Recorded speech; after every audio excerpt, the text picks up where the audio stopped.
So what I want to talk about today is that, working with the Yang principle of effort, action, and the doing mode, which is partially what we need for our achievements, especially as women, we're creating empires in our own ways, is you have to start to put it in the right context with the yin. And this is what we, look at the symbol of the yin and yang, where there's this harmony working together, and there's this flow of energy between the being and the doing.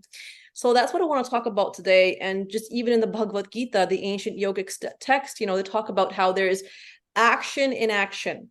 And like, what does that mean? There's a mode of being where there's inaction, and from that mode of being, the surrender path, action happens.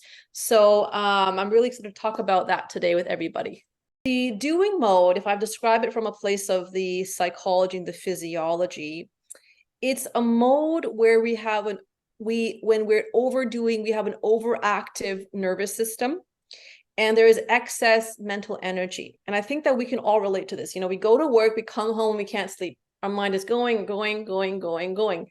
And, especially as the feminine, when there's so much mental energy output in our day, that does not leave room and space for us to actually go into being in embodiment. And being an embodiment, especially for the feminine energy, is so important, because that's how we nourish, nurture, create, and work with intuition.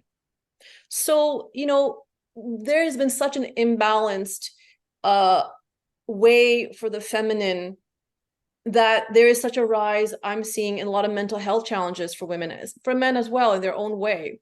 Right? So this is really how I would describe the over yang state. Now, the yin state is really a state of being that comes from stillness, and that comes from cultivating an emotional well-being state of nourishment, feminine nourishment.